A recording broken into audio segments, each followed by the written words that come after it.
اور میں اپنے آپ کو پاک صاف نہیں کہتا، کیونکہ نفس امارہ انسان کو برائی ہی سکھاتا رہتا ہے، مگر یہ کہ میرا پروردگار رحم فرمائے۔ بے شک میرا پروردگار بخشنے والا ہے، مہربان ہے۔ اور بادشاہ نے حکم دیا کہ اسے میرے پاس لاؤ، میں اسے اپنا مصاحب خاص بناؤں گا۔ پھر جب ان سے گفتگو کی تو کہا کہ آج سے تم ہمارے ہاں صاحب منزلت ہو اور صاحب اعتبار ہو۔ یوسف نے کہا مجھے زرعی پیداوار پر مقرر کر دیجئے، کیونکہ میں حفاظت بھی کر سکتا ہوں اور اس کام سے واقف بھی ہوں۔ اس طرح ہم نے یوسف کو ملک مصر میں جگہ دی اور وہ اس ملک میں جہاں چاہتے تھے رہتے تھے۔ ہم اپنی رحمت جس پر چاہتے ہیں کرتے ہیں اور نیکوکاروں کے اجر کو ضائع نہیں کرتے، اور جو لوگ ایمان لائے اور ڈرتے رہے ان کے لیے آخرت کا اجر بہت بہتر ہے۔ اور یوسف کے بھائی کنعان سے مصر میں غلہ خریدنے کے لیے آئے تو یوسف کے پاس گئے، تو یوسف نے ان کو پہچان لیا اور وہ ان کو نہ پہچان سکے۔ اور جب یوسف نے ان کے لیے ان کا سامان تیار کر دیا تو کہا کہ پھر آنا تو جو باپ کی طرف سے تمہارا ایک اور بھائی ہے اسے بھی میرے پاس لیتے آنا۔ کیا تم نہیں دیکھتے کہ میں ناب بھی پوری پوری دیتا ہوں اور مہمانداری بھی خوب کرتا ہوں؟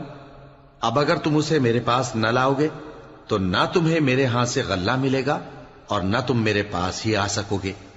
انہوں نے کہا کہ ہم اس کے بارے میں اس کے والد کو پھسلائیں گے اور ہم یہ کام کر کے رہیں گے۔ اور یوسف نے اپنے خدام سے کہا کہ ان کا سرمایہ یعنی غلے کی قیمت ان کے سامان میں رکھ دو۔ عجب نہیں کہ جب یہ اپنے اہل و عیال میں جائیں تو اسے پہچان لیں، اور عجب نہیں کہ یہ پھر یہاں آئیں۔ بس جب وہ اپنے والد کے پاس واپس گئے تو کہنے لگے کہ ابا ہمارے لیے غلے کی بندش کر دی گئی ہے، تو ہمارے ساتھ ہمارے بھائی کو بھیج دیجئے تاکہ ہم پھر غلہ لائیں اور ہم اس کے نگہبان ہیں۔ یعقوب نے کہا کہ میں اس کے بارے میں تمہارا اعتبار نہیں کرتا، مگر ویسا ہی جیسا پہلے اس کے بھائی کے بارے میں کیا تھا، سو اللہ ہی بہتر نگہبان ہے اور وہ سب سے زیادہ رحم کرنے والا ہے۔ اور جب انہوں نے اپنا اسباب کھولا تو دیکھا کہ ان کا سرمایہ واپس کر دیا گیا ہے۔ کہنے لگے ابا ہمیں اور کیا چاہیے؟ دیکھیے یہ ہماری پونجی بھی ہمیں واپس کر دی گئی ہے، اور ہم اپنے اہل و عیال کے لیے پھر غلہ لائیں گے اور اپنے بھائی کی نگہبانی کریں گے، اور ایک بار شتر زیادہ لائیں گے کہ یہ غلہ جو ہم لائے ہیں تھوڑا ہے۔ یعقوب نے کہا کہ جب تک تم اللہ کا عہد نہ دو کہ اس کو میرے پاس صحیح و سالم لے آؤ گے، میں اسے ہرگز تمہارے ساتھ نہیں بھیجنے کا، مگر یہ کہ تم گھیر لیے جاؤ یعنی بے بس ہو جاؤ تو مجبوری ہے۔ پس جب انہوں نے والد کو اپنا قول دیا تو یعقوب نے کہا کہ جو قول و قرار ہم کر رہے ہیں اس کا اللہ ضامن ہے، اور فرمایا کہ اے میرے بیٹو ایک ہی دروازے سے داخل نہ ہونا بلکہ جدا جدا دروازوں سے داخل ہونا، اور میں اللہ کی تقدیر کو تو تم سے روک نہیں سکتا۔ بے شک حکم اللہ ہی کا ہے، میں اسی پر بھروسہ رکھتا ہوں، اور اہل توکل کو اسی پر بھروسہ رکھنا چاہیے۔ اور جب وہ ان مقامات سے داخل ہوئے جہاں جہاں سے داخل ہونے کے لیے ان کے والد نے ان سے کہا تھا، تو وہ تدبیر اللہ کے حکم کو ذرا بھی ٹال نہیں سکتی تھی۔ ہاں وہ یعقوب کے دل کی خواہش تھی جو انہوں نے پوری کی تھی، اور بے شک وہ صاحب علم تھے، کیونکہ ہم نے ان کو علم سکھایا تھا، لیکن اکثر لوگ نہیں جانتے۔ اور جب وہ لوگ یوسف کے پاس پہنچے تو یوسف نے اپنے حقیقی بھائی کو اپنے پاس جگہ دی اور کہا کہ میں تمہارا بھائی ہوں، تو جو سلوک یہ ہمارے ساتھ کرتے رہے ہیں اس پر افسوس نہ کرنا۔ پھر جب ان کا اسباب تیار کر دیا تو اپنے بھائی کے تھیلے میں آپ خورا رکھ دیا۔ پھر جب وہ آبادی سے باہر نکل گئے تو ایک پکارنے والے نے آواز دی کہ قافلے والو تم تو چور ہو۔ وہ ان کی طرف متوجہ ہو کر کہنے لگے کہ تمہاری کیا چیز کھوئی گئی ہے؟ وہ بولے کہ بادشاہ کا کٹورا کھویا گیا ہے، اور جو شخص اس کو لے کے آئے اس کے لیے ایک بار شتر انعام، اور میں اس کا ضامن ہوں۔ وہ کہنے لگے کہ اللہ کی قسم تم کو معلوم ہے کہ ہم اس ملک میں اس لیے نہیں آئے کہ خرابی کریں اور نہ ہم چوری کیا کرتے ہیں۔ وہ بولے کہ اگر تم جھوٹے نکلے یعنی چوری ثابت ہوئی تو اس کی سزا کیا؟ انہوں نے کہا کہ اس کی سزا یہ کہ جس کے تھیلے میں وہ دستیاب ہو وہی اس کا بدل قرار دیا جائے، ہم ظالموں کو یہی سزا دیا کرتی ہیں۔ پھر یوسف نے اپنے بھائی کے تھیلے سے پہلے ان کے تھیلوں کو دیکھنا شروع کیا، پھر اپنے بھائی کے تھیلے میں سے اس کو نکال لیا۔ اس طرح ہم نے یوسف کے لیے تدبیر کی، ورنہ بادشاہ کے قانون کے مطابق وہ اپنے بھائی کو لے نہیں سکتے تھے مگر یہ کہ اللہ چاہے ہم جس کے چاہتے ہیں درجے بلند کرتے ہیں، اور ہر علم والے سے بڑھ کر ایک بڑا علم والا ہے۔ برادران یوسف نے کہا کہ اگر اس نے چوری کی ہو تو کچھ عجب نہیں کہ اس کے ایک بھائی نے بھی پہلے چوری کی تھی، مگر یوسف نے اس بات کو اپنے دل میں مخفی رکھا اور ان پر ظاہر نہ ہونے دیا، یعنی زیر لب کہا کہ تم بڑے برے ہو اور جو تم بیان کرتے ہو اللہ اسے خوب جانتا ہے۔ وہ کہنے لگے کہ اے عزیز، اس کے والد بہت بوڑھے ہیں اور اس سے بہت محبت رکھتے ہیں، تو اس کو چھوڑ دیجئے اور اس کی جگہ ہم میں سے کسی کو رکھ لیجئے، ہم دیکھتے ہیں کہ آپ احسان کرنے والے ہیں۔ یوسف نے کہا کہ اللہ پناہ میں رکھے کہ جس شخص کے پاس ہم نے اپنی چیز پائی ہے اس کے سوا کسی اور کو پکڑ لیں، ایسا کریں تو ہم بڑے بے انصاف ہیں۔ آخر جب وہ اس سے نا امید ہو گئے تو الگ ہو کر صلاح کرنے لگے۔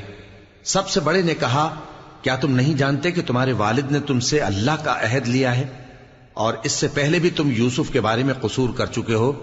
تو جب تک والد صاحب مجھے اجازت نہ دیں میں تو اس جگہ سے ہلنے کا نہیں، یا اللہ میرے لیے کوئی فیصلہ کرے، اور وہ سب سے بہتر فیصلہ کرنے والا ہے۔ تم سب والد صاحب کے پاس واپس جاؤ اور کہو کہ ابا، آپ کے صاحبزادے نے وہاں جا کر چوری کی، اور ہم نے تو اپنی دانست کے مطابق آپ سے اس کے لے آنے کا عہد کیا تھا، مگر ہم غیب کی باتوں کے جاننے اور یاد رکھنے والے تو نہیں تھے، اور جس بستی میں ہم ٹھہرے تھے وہاں سے، یعنی اہل مصر سے، اور جس قافلے میں آئے ہیں اس سے دریافت کر لیجئے، اور ہم اس بیان میں بالکل سچے ہیں۔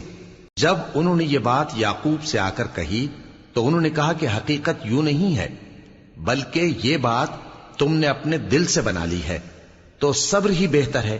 عجب نہیں کہ اللہ ان سب کو میرے پاس لے آئے، بے شک وہ علم والا ہے، حکمت والا ہے۔ اور ان کے پاس سے چلے گئے اور کہنے لگے کہ ہائے افسوس یوسف پر، ہائے افسوس، اور رنج و الم میں ان کی آنکھیں سفید ہو گئیں اور ان کا دل غم سے بھر رہا تھا۔ بیٹے کہنے لگے کہ واللہ آپ تو یوسف کو اسی طرح یاد ہی کرتے رہیں گے یہاں تک کہ آپ گھل جائیں گے یا جان ہی دے دیں گے۔ انہوں نے کہا کہ میں تو اپنے غم و اندوہ کا اظہار اللہ سے کرتا ہوں، اور اللہ کی طرف سے وہ باتیں جانتا ہوں جو تم نہیں جانتے۔ اے بیٹو، یوں کرو کہ ایک دفعہ پھر جاؤ اور یوسف اور اس کے بھائی کو تلاش کرو، اور اللہ کی رحمت سے نا امید نہ ہونا کہ اللہ کی رحمت سے تو کافر لوگ ہی نا امید ہوا کرتے ہیں۔ پھر جب وہ یوسف کے پاس گئے تو کہنے لگے کہ اے عزیز، ہمیں اور ہمارے اہل و عیال کو بڑی تکلیف ہو رہی ہے، اور ہم یہ تھوڑا سا سرمایہ لائے ہیں، آپ ہمیں اس کے عوض پورا غلہ دے دیجئے اور ہم پر خیرات کیجئے کہ اللہ خیرات کرنے والوں کو ثواب دیتا ہے۔ یوسف نے کہا، تمہیں معلوم ہے کہ جب تم نادانی میں پھنسے ہوئے تھے تو تم نے یوسف اور اس کے بھائی کے ساتھ کیا کیا تھا؟ وہ بولے، کیا واقعی تم ہی یوسف ہو؟ انہوں نے کہا، ہاں میں یوسف ہوں، اور بن یامین کی طرف اشارہ کر کے کہنے لگے، یہ میرا بھائی ہے، اللہ نے ہم پر بڑا احسان کیا ہے۔ جو شخص اللہ سے ڈرتا اور صبر کرتا ہے تو اللہ نیکوکاروں کا اجر ضائع نہیں کرتا۔ وہ بولے، اللہ کی قسم، اللہ نے تم کو ہم پر فضیلت بخشی ہے اور بے شک ہم خطاکار تھے۔ یوسف نے کہا کہ آج کے دن تم پر کوئی ملامت نہیں، اللہ تم کو معاف کرے، اور وہ سب سے بڑھ کر رحم کرنے والا ہے۔ یہ میرا کرتا لے جاؤ، پھر اسے والد صاحب کے منہ پر ڈال دینا تو وہ بینا ہو جائیں گے، اور اپنے تمام اہل و عیال کو میرے پاس لے آؤ۔ اور جب قافلہ مصر سے روانہ ہوا تو ان کے والد کہنے لگے کہ اگر مجھ کو یہ نہ کہو کہ بوڑھا بہک گیا ہے تو مجھے تو یوسف کی بو آ رہی ہے۔ وہ بولے کہ واللہ آپ اسی قدیم غلطی میں مبتلا ہیں۔ مگر جب خوشخبری دینے والا آپ پہنچا تو اس نے کرتا ان کے منہ پر ڈال دیا، سو وہ بینا ہو گئے، اور بیٹوں سے کہنے لگے، کیا میں نے تم سے نہیں کہا تھا کہ میں اللہ کی طرف سے وہ باتیں جانتا ہوں جو تم نہیں جانتے؟ بیٹوں نے کہا کہ ابا، ہمارے لیے ہمارے گناہ کی مغفرت مانگیے، بے شک ہم خطاکار تھے۔ فرمایا، میں اپنے پروردگار سے تمہارے لیے بخشش مانگوں گا، بے شک وہ بخشنے والا ہے، مہربان ہے۔ پھر جب یہ سب لوگ یوسف کے پاس پہنچے تو انہوں نے اپنے والدین کو اپنے پاس جگہ دی اور کہا، مصر میں داخل ہو جائیے، اللہ نے چاہا تو امن و امان سے رہیے گا۔ اور اپنے والدین کو تخت پر بٹھایا اور سب ان کے آگے سجدے میں گر پڑے۔ اور اس وقت یوسف نے کہا، ابا جان، یہ میرے اس خواب کی تعبیر ہے جو میں نے پہلے بچپن میں دیکھا تھا، میرے پروردگار نے اسے سچ کر دیا اور اس نے مجھ پر بہت سے احسان کیے ہیں کہ مجھ کو قید خانے سے نکالا، اور اس کے بعد کہ شیطان نے مجھ میں اور میرے بھائیوں میں فساد ڈال دیا تھا، آپ کو گاؤں سے یہاں لایا۔ بے شک میرا پروردگار جو چاہتا ہے تدبیر سے کرتا ہے، وہ علم والا ہے، حکمت والا ہے۔ جب یہ سب باتیں ہو لیں تو یوسف نے اللہ سے دعا کی کہ اے میرے پروردگار، تو نے مجھ کو حکومت سے نوازا اور خوابوں کی تعبیر کا علم بخشا۔ اے آسمانوں اور زمین کے پیدا کرنے والے، تو ہی دنیا اور آخرت میں میرا کارساز ہے۔ تو مجھے دنیا سے اپنی اطاعت کی حالت میں اٹھائیو اور آخرت میں اپنے نیک بندوں میں داخل کیجو۔ اے پیغمبر، یہ اخبار غیب میں سے ہیں جو ہم تمہاری طرف بھیجتے ہیں۔ اور جب برادران یوسف نے اپنی بات پر اتفاق کیا تھا اور وہ فریب کر رہے تھے تو تم ان کے پاس تو نہ تھے، اور بہت سے آدمی گو تم کتنی خواہش کرو ایمان لانے والے نہیں ہیں، اور تم ان سے اس خیر خواہی کا کچھ صلہ بھی تو نہیں مانگتے۔ یہ قرآن اور کچھ نہیں تمام جہانوں کے لیے نصیحت ہے، اور آسمان و زمین میں بہت سی نشانیاں ہیں جن پر سے یہ گزرتے ہیں اور ان کو نظر انداز کر دیتے ہیں، اور یہ اکثر اللہ پر ایمان نہیں رکھتے مگر اس کے ساتھ شرک بھی کرتے ہیں۔ تو کیا یہ اس بات سے بے خوف ہیں کہ ان پر اللہ کا عذاب نازل ہو کر ان کو ڈھانپ لے، یا ان پر ناگہاں قیامت آ جائے اور انہیں خبر بھی نہ ہو؟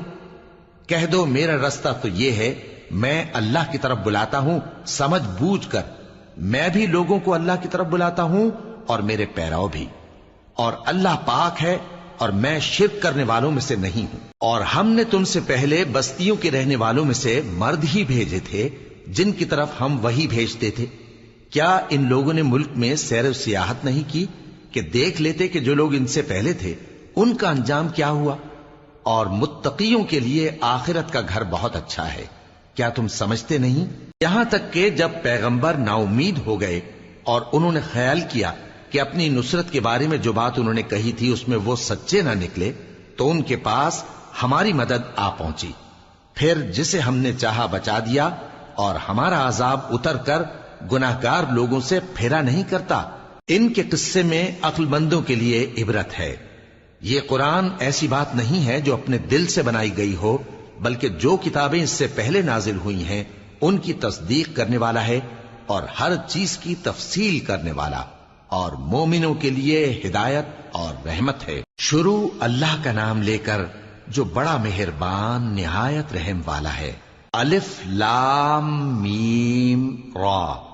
اے نبی، یہ کتاب الہی کی آیتیں ہیں، اور جو کچھ تمہارے پروردگار کی طرف سے تم پر نازل ہوا ہے حق ہے، لیکن اکثر لوگ ایمان نہیں لاتے۔ اللہ وہی تو ہے جس نے ستونوں کے بغیر آسمان جیسا کہ تم دیکھتے ہو اتنے اونچے بنائے، پھر عرش پر جلوہ افروز ہوا اور سورج اور چاند کو کام میں لگا دیا، ہر ایک میعاد معین تک گردش کر رہا ہے۔ وہی دنیا کے کاموں کا انتظام کرتا ہے، اس طرح وہ اپنی آیتیں کھول کھول کر بیان کرتا ہے کہ تم اپنے پروردگار کے روبرو جانے کا یقین کرو۔ اور وہی ہے جس نے زمین کو پھیلایا اور اس میں پہاڑ اور دریا پیدا کیے اور ہر طرح کے میووں کی دو دو قسمیں بنائیں۔ وہی رات کو دن کا لباس پہناتا ہے، غور کرنے والوں کے لیے اس میں بہت سی نشانیاں ہیں۔ اور زمین میں کئی طرح کے قطعات ہیں ایک دوسرے سے ملے ہوئے، اور انگور کے باغ اور کھیتی اور کھجور کے درخت، بعض کی بہت سی شاخیں ہیں اور بعض کی اتنی نہیں ہوتی، باوجود کہ پانی سب کو ایک ہی ملتا ہے۔ اور ہم بعض میووں کو بعض پر لذت میں فضیلت دیتی ہیں، اور اس میں سمجھنے والوں کے لیے بہت سی نشانیاں ہیں۔ اگر تم عجیب بات سننی چاہو تو کافروں کا یہ کہنا عجیب ہے کہ جب ہم مر کر مٹی ہو جائیں گے تو کیا از سر نو پیدا ہوں گے؟ یہی لوگ ہیں جو اپنے پروردگار سے منکر ہوئے ہیں، اور یہی ہیں جن کی گردنوں میں طوق ہوں گے، اور یہی اہل دوزخ ہیں کہ ہمیشہ اس میں جلتے رہیں گے۔ اور یہ لوگ بھلائی سے پہلے تم سے برائی جلدی سے مانگتے ہیں، یعنی طالب عذاب ہیں، حالانکہ ان سے پہلے عذاب واقع ہو چکے ہیں۔ اور تمہارا پروردگار لوگوں کو باوجود ان کی بے انصافیوں کے معاف کرنے والا ہے، اور بے شک تمہارا پروردگار سخت عذاب دینے والا ہے۔ اور کافر لوگ کہتے ہیں کہ اس پیغمبر پر اس کے پروردگار کی طرف سے کوئی نشانی کیوں نازل نہیں ہوئی؟ اے نبی، تم تو صرف خبردار کرنے والے ہو، اور ہر ایک قوم کے لیے رہنما ہوا کرتا ہے۔ اللہ ہی اس بچے سے واقف ہے جو عورت کے پیٹ میں ہوتا ہے، اور وہی پیٹ کے سکڑنے اور بڑھنے سے بھی واقف ہے، اور ہر چیز کا اس کے ہاں ایک اندازہ مقرر ہے۔ وہ چھپی اور ظاہر چیزوں کا جاننے والا ہے، سب سے بزرگ ہے، عالی رتبہ ہے۔ کوئی تم میں سے چپکے سے بات کہے یا پکار کر، یا رات کو کہیں چھپ جائے یا دن کی روشنی میں کھلم کھلا چلے پھرے، اللہ کے نزدیک برابر ہے۔ اس کے آگے اور پیچھے اللہ کے چوکیدار ہیں جو اللہ کے حکم سے اس کی نگرانی کرتے ہیں۔ اللہ اس نعمت کو جو کسی قوم کو حاصل ہے نہیں بدلتا جب تک کہ وہ اپنی حالت کو نہ بدلے، اور جب اللہ کسی قوم کے ساتھ برائی کا ارادہ کرتا ہے تو وہ پھر نہیں سکتی، اور اللہ کے سوا ان کا کوئی مددگار نہیں ہوتا۔ وہی تو ہے جو تم کو ڈرانے اور امید دلانے کے لیے بجلی دکھاتا اور بھاری بھاری بادل پیدا کرتا ہے، اور رعد اور فرشتے سب اس کے خوف سے اس کی تسبیح و تحمید کرتے رہتے ہیں۔ اور وہی بجلیاں بھیجتا ہے، پھر جس پر چاہتا ہے گرا بھی دیتا ہے، جبکہ وہ اللہ کے بارے میں جھگڑتے ہیں، اور وہ بڑی قوت والا ہے۔ کام کا پکارنا تو اسی کا ہے، اور جن کو یہ لوگ اس کے سوا پکارتے ہیں وہ ان کی پکار کو کسی طرح قبول نہیں کرتے، مگر اس شخص کی طرح جو اپنے دونوں ہاتھ پانی کی طرف پھیلا دے تاکہ دور ہی سے اس کے منہ تک آ پہنچے، حالانکہ وہ اس تک کبھی بھی نہیں آ سکتا۔ اور اسی طرح کافروں کی پکار بیکار ہے۔ اور جتنی مخلوقات آسمانوں اور زمین میں ہے، خوشی سے یا ناخوشی سے اللہ کے آگے سجدہ کرتی ہے، اور ان کے سائے بھی صبح و شام سجدے کرتے ہیں۔ ان سے پوچھو کہ آسمانوں اور زمین کا پروردگار کون ہے؟ تم ہی کہہ دو کہ اللہ۔ ان سے کہو کہ کیا تم نے اللہ کو چھوڑ کر ایسے لوگوں کو کارساز بنایا ہے جو خود اپنے نفع و نقصان کا بھی اختیار نہیں رکھتے؟ کہو کیا اندھا اور آنکھوں والا برابر ہیں، یا اندھیرا اور اجالا برابر ہو سکتا ہے؟ بھلا ان لوگوں نے جن کو اللہ کا شریک مقرر کیا ہے، کیا انہوں نے اللہ کسی مخلوقات پیدا کی ہے جس کے سبب ان کے لیے مخلوقات مشتبہ ہو گئی ہے؟ کہہ دو کہ اللہ ہی ہر چیز کا پیدا کرنے والا ہے، اور وہ یکتا ہے، بڑا زبردست ہے۔ اسی نے آسمان سے مے برسایا، پھر اس سے اپنے اپنے اندازے کے مطابق نالے بہ نکلے، پھر پانی پر پھولا ہوا جھاگ آ گیا۔ اور جس چیز کو زیور یا کوئی اور سامان بنانے کے لیے آگ میں تپاتے ہیں اس میں بھی ایسا ہی جھاگ ہوتا ہے۔ اس طرح اللہ حق و باطل کی مثال بیان فرماتا ہے۔ سو جھاگ تو سوکھ کر زائل ہو جاتا ہے، اور پانی جو لوگوں کو فائدہ پہنچاتا ہے وہ زمین میں ٹھہرا رہتا ہے۔ اس طرح اللہ صحیح اور غلط کی مثالیں بیان فرماتا ہے تاکہ تم سمجھو۔ جن لوگوں نے اللہ کے حکم کو قبول کیا ان کی حالت بہت بہتر ہوگی، اور جنہوں نے اس کو قبول نہ کیا، اگر روئے زمین کے سب خزانے ان کے اختیار میں ہوں تو وہ سب کے سب اور ان کے ساتھ اتنے ہی اور نجات کے بدلے میں صرف کر ڈالیں، مگر نجات کہاں؟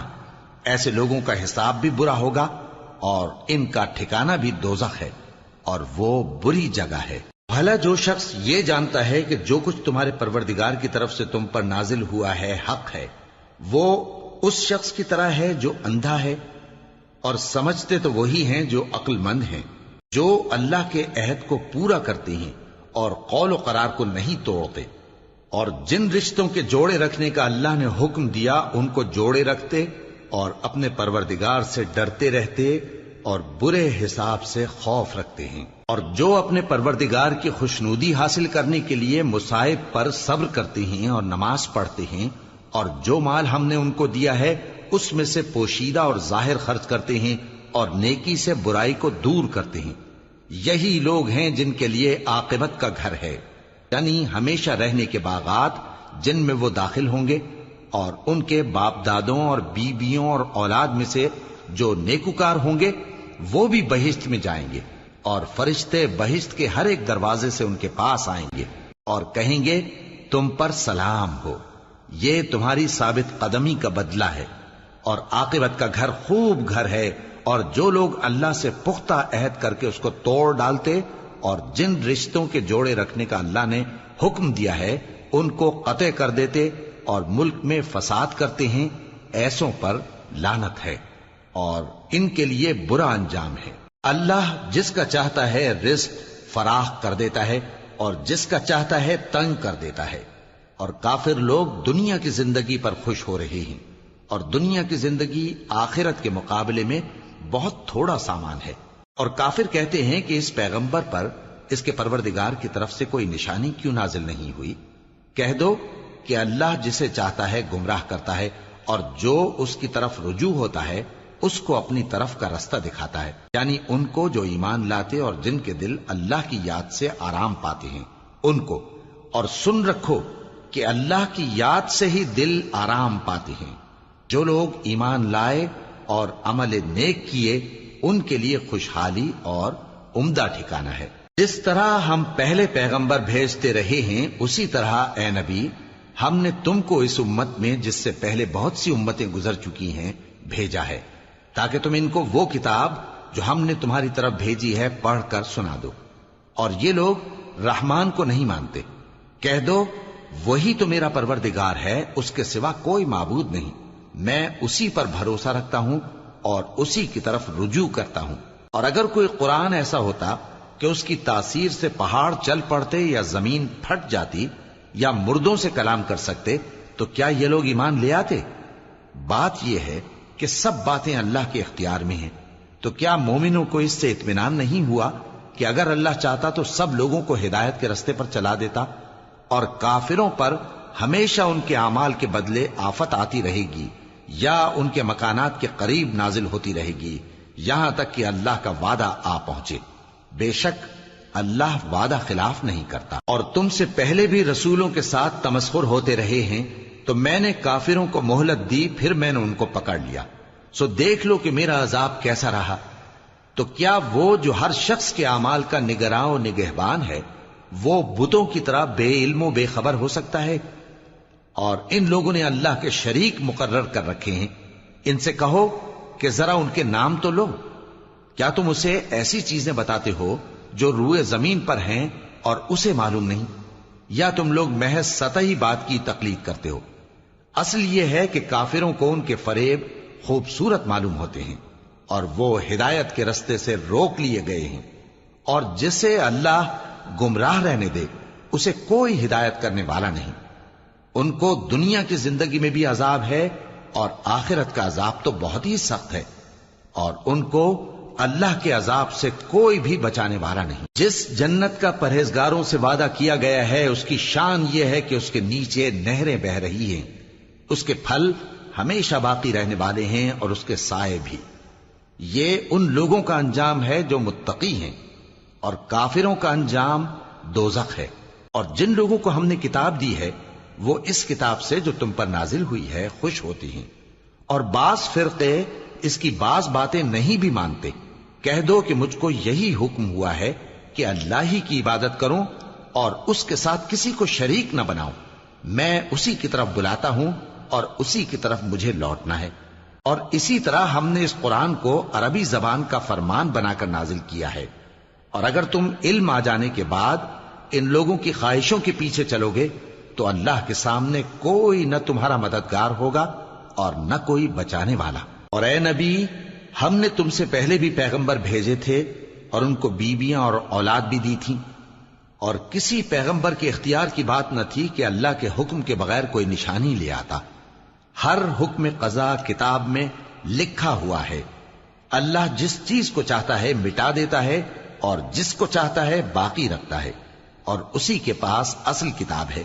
اور اگر ہم کوئی عذاب جس کا ان لوگوں سے وعدہ کرتے ہیں تمہیں دکھائیں، یعنی تمہارے روبرو ان پر نازل کریں، یا تمہاری مدت حیات پوری کر دیں، یعنی تمہارے انتقال کے بعد عذاب بھیجیں، تو تمہارا کام ہمارے احکام کا پہنچا دینا ہے اور ہمارا کام حساب لینا ہے۔ کیا انہوں نے نہیں دیکھا کہ ہم زمین کو اس کے کناروں سے گھٹاتے چلے آ رہے ہیں، اور اللہ جیسا چاہتا ہے حکم کرتا ہے، کوئی اس کے حکم کا رد کرنے والا نہیں، اور وہ جلد حساب لینے والا ہے۔ جو لوگ ان سے پہلے تھے وہ بھی بہتیری تدبیریں کرتے رہے ہیں، سو تدبیر تو سب اللہ ہی کی ہوتی ہے۔ ہر شخص جو کچھ کر رہا ہے اللہ اسے جانتا ہے، اور کافر جلد معلوم کر لیں گے کہ آخرت میں اچھا انجام کس کے لیے ہوتا ہے۔ اور کافر لوگ کہتے ہیں کہ تم پیغمبر نہیں ہو۔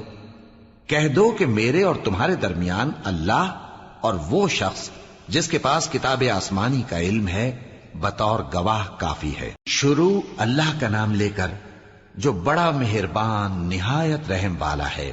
الف لام را، یہ ایک پر نور کتاب ہے، اس کو ہم نے تم پر اس لیے نازل کیا ہے کہ تم لوگوں کو اندھیروں سے نکال کر روشنی کی طرف لے جاؤ، یعنی ان کے پروردگار کے حکم سے عزت والے خوبیوں والے مالک کے راستے کی طرف، یعنی اس اللہ کے راستے کی طرف کہ جو کچھ آسمانوں اور زمین میں ہے سب اسی کا ہے۔ اور ان کافروں کے لیے عذاب شدید کی وجہ سے تباہی اور بربادی مقدر ہے، جو آخرت کے مقابلے میں دنیاوی زندگی کو پسند کرتے اور لوگوں کو اللہ کے راستے سے روکتے اور اس میں کجی چاہتے ہیں۔ یہ لوگ بڑے دور کی گمراہی میں ہیں، اور ہم نے کوئی پیغمبر نہیں بھیجا مگر وہ اپنی قوم کی زبان بولتا تھا تاکہ انہیں احکام الہی کھول کھول کر بتا دے۔ پھر اللہ جسے چاہتا ہے گمراہ رہنے دیتا ہے اور جسے چاہتا ہے ہدایت دیتا ہے، اور وہ غالب ہے، حکمت والا ہے۔ اور ہم نے موسیٰ کو اپنی نشانیاں دے کر بھیجا کہ اپنی قوم کو تاریکیوں سے نکال کر روشنی میں لے جاؤ اور ان کو اللہ کے دن یاد دلاؤ، اور اس میں ان لوگوں کے لیے جو صابر و شاکر ہیں نشانیاں ہیں۔ اور جب موسیٰ نے اپنی قوم سے کہا کہ اللہ نے جو تم پر مہربانیاں کی ہیں ان کو یاد کرو، جبکہ اس نے تم کو فرعون کی قوم سے رہائی بخشی، وہ لوگ تمہیں برے برے عذاب دیتے تھے اور تمہارے بیٹوں کو مار ڈالتے تھے اور تمہاری لڑکیوں کو زندہ رہنے دیتے تھے، اور اس میں تمہارے پروردگار کی طرف سے بڑی آزمائش تھی۔ اور جب تمہارے پروردگار نے تم کو آگاہ کیا کہ اگر شکر کرو گے تو میں تمہیں زیادہ دوں گا، اور اگر ناشکری کرو گے تو یاد رکھو کہ میرا عذاب بھی سخت ہے۔ اور موسیٰ نے صاف صاف کہہ دیا کہ اگر تم اور جتنے اور لوگ زمین میں ہیں سب کے سب ناشکری کرو تو بھی اللہ بے نیاز ہے، قابل تعریف ہے۔ بھلا تم کو ان لوگوں کے حالات کی خبر نہیں پہنچی جو تم سے پہلے تھے، یعنی نوح اور عاد اور سمود کی قوم اور جو ان کے بعد تھے، جن کا علم اللہ کے سوا کسی کو نہیں۔ جب ان کے پاس ان کے پیغمبر نشانیاں لے کر آئے تو انہوں نے اپنے ہاتھ ان کے منہوں پر رکھ دیے کہ خاموش رہو، اور کہنے لگے کہ ہم تو تمہاری رسالت کو تسلیم نہیں کرتے، اور جس چیز کی طرف تم ہمیں بلاتے ہو ہم کو اس میں بھاری شک ہے۔ ان کے پیغمبروں نے کہا، کیا تم کو اللہ کے بارے میں شک ہے جو آسمانوں اور زمین کا پیدا کرنے والا ہے؟ وہ تمہیں اس لیے بلاتا ہے کہ تمہارے گناہ بخشے اور ایک مدت مقرر تک تم کو مہلت دے۔ وہ بولے کہ تم تو ہمارے ہی جیسے آدمی ہو، تمہارا یہ منشا ہے کہ جن چیزوں کو ہمارے بڑے پوجتے رہے ہیں ان کے پوجنے سے تم ہمیں روک دو، تو اچھا کوئی کھلی دلیل لاؤ، یعنی معجزہ دکھاؤ۔ پیغمبروں نے ان سے کہا کہ ہاں ہم تمہارے ہی جیسے آدمی ہیں، لیکن اللہ اپنے بندوں میں سے جس پر چاہتا ہے نبوت کا احسان کرتا ہے، اور ہمارے اختیار کی بات نہیں کہ ہم اللہ کے حکم کے بغیر تم کو تمہاری فرمائش کے مطابق معجزہ دکھائیں، اور اللہ ہی پر مومنوں کو تو بھروسہ رکھنا چاہیے۔ اور ہم کیوں اللہ پر بھروسہ نہ رکھیں حالانکہ اس نے ہم کو ہمارے دین کے سیدھے رستے بتائے ہیں، اور جو تکلیفیں تم ہم کو دیتے ہو اس پر ہم صبر کریں گے، اور اہل توکل کو تو اللہ ہی پر بھروسہ رکھنا چاہیے۔ اور جو کافر تھے انہوں نے اپنے پیغمبروں سے کہا کہ یا تو ہم تم کو اپنے ملک سے باہر نکال دیں گے یا تم ہمارے مذہب میں واپس آ جاؤ۔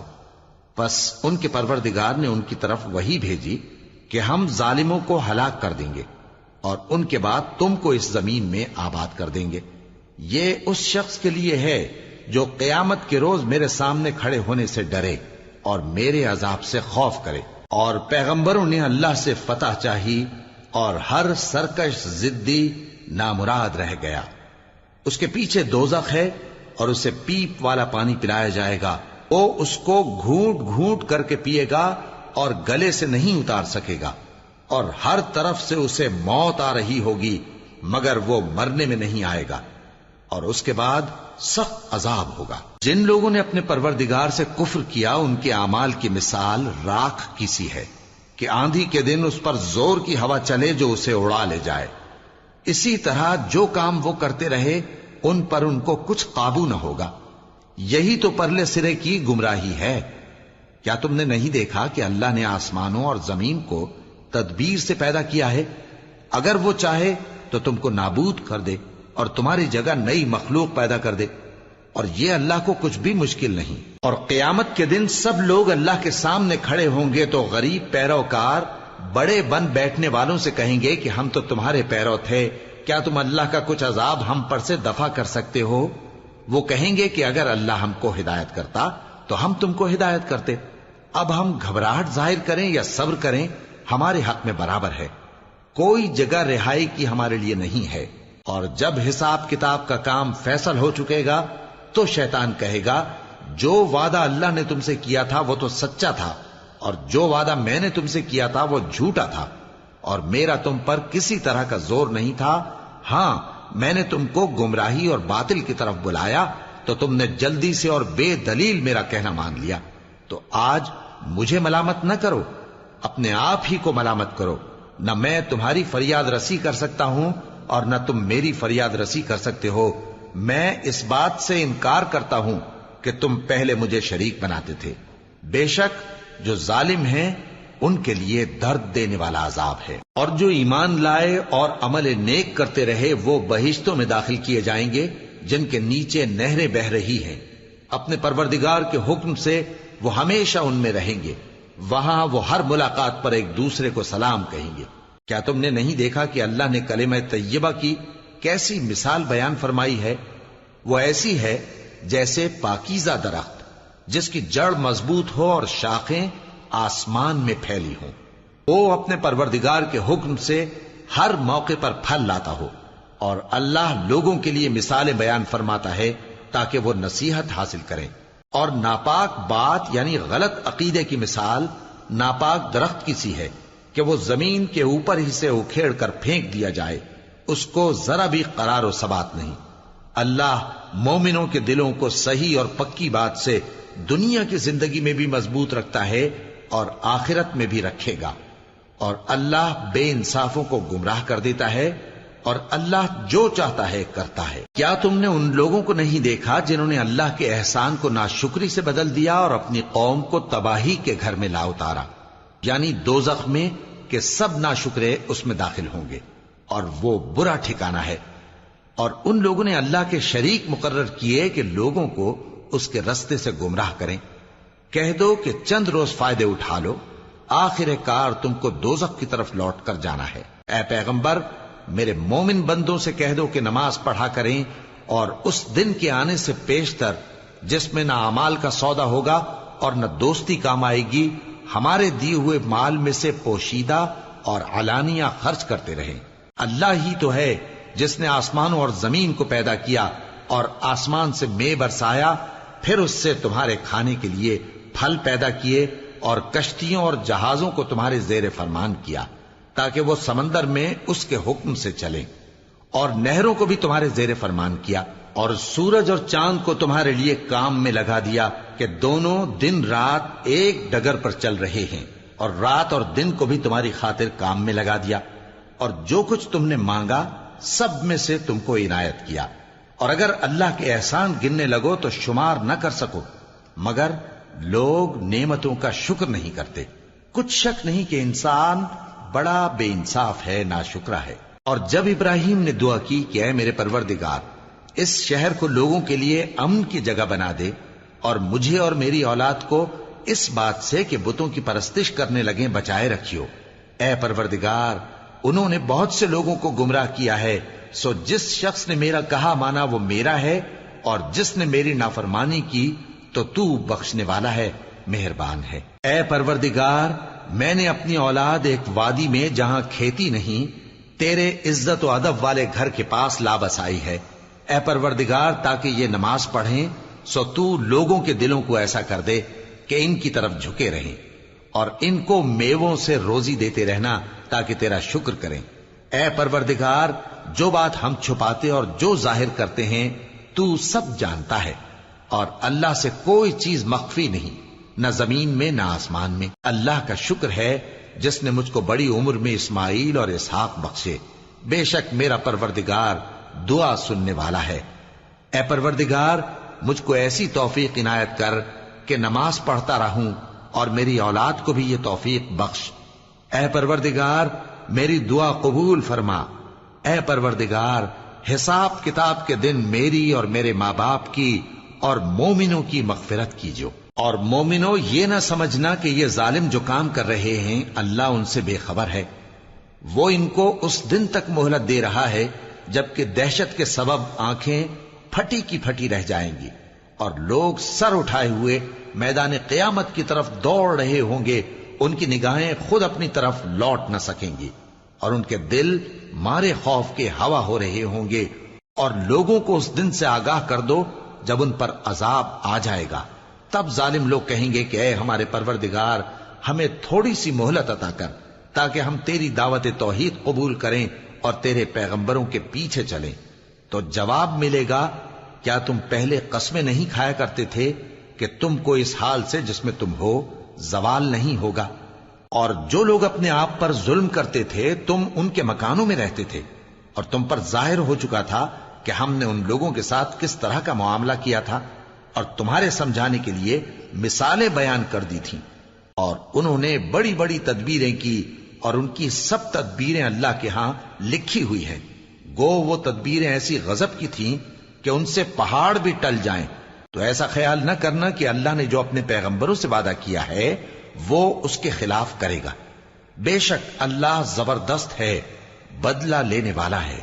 جس دن یہ زمین دوسری ہی زمین بنا دی جائے گی اور آسمان بھی بدل دیے جائیں گے اور سب لوگ اللہ کے سامنے نکل کھڑے ہوں گے، جو یکتا ہے بڑا زبردست ہے۔ اور اس دن تم گناہگاروں کو دیکھو گے کہ زنجیروں میں جکڑے ہوئے ہیں، ان کے کرتے تارکول کے ہوں گے اور ان کے چہروں کو آگ لپٹ رہی ہوگی، یہ اس لیے کہ اللہ ہر شخص کو اس کے اعمال کا بدلہ دے۔ بے شک اللہ جلد حساب لینے والا ہے۔ یہ قرآن لوگوں کے نام اللہ کا پیغام ہے تاکہ ان کو اس سے ڈرایا جائے اور تاکہ وہ جان لیں کہ وہی اکیلا معبود ہے، اور تاکہ اہل عقل نصیحت حاصل کریں۔